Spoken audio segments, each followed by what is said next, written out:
यो काठमाडौँ भक्तपुर ललितपुरको डेरीहरूको लागि भैँसीको दुध प्योर भैँसीको दुध चाहिन्छ भने नि सम्पर्क गर्न सक्नुहुन्छ।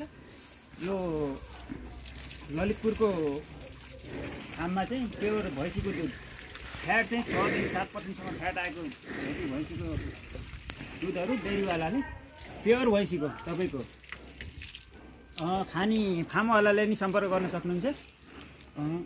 अनि घाँसपात खाएको र फार्म व्यवसायिक साथीहरूले कामदार यो हाम्रो फार्महरूमा चाहिँ धेरै कामदार चाहिएको हुनाले चाहिँ जुन आफ्नो सम्झेर काम गर्ने मान्छे सिकेर चाहिँ आफै गर्न खोज्ने मान्छेहरूले नै यो फार्ममा आएर सिकेर चाहिँ जान सक्नुहुन्छ। यसमा चाहिँ दुन सक्ने मान्छेको आवश्यकता पनि छ र आवश्यक पर्ने साथी फार्म व्यवसायिकहरूले कसरी चाहिँ व्यवस्थित गर्ने भनेर चाहिँ जानकारीको लागि हामीले सधैँ किसानहरूको लागि सहुलियतमा सेवा दिँदै आएका छौँ। हजुरहरूले गाईदेखि भैँसी पशुपन्छीको सम्पूर्ण जानकारी हामी अल नेपालको फार्म व्यवसायिक साथीहरूलाई दिँदै आएको छौँ।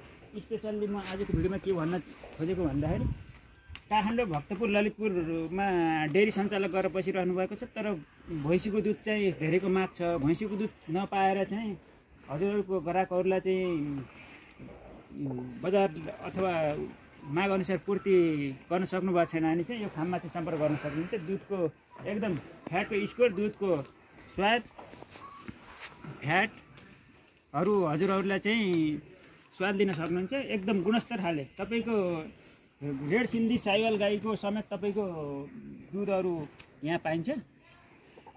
तपाईँहरूले चाहिँ अल नेपालभरिका साथीहरू हामीले चाहिँ हाम्रो पेजमा नि हेर्न सक्नुहुन्छ। अल नेपाल फार्म साथीहरूलाई धेरै सर्भिस दिँदै आएका छौँ। तपाईँहरूको स्वास्थ्य पशुपन्छीको व्यावसायिक सम्बन्धी परामर्श उपचार सम्बन्धी जानकारी लिन चाहनुहुन्छ भने पनि हाम्रो पेजमा चाहिँ जोइन हुन सक्नुहुन्छ।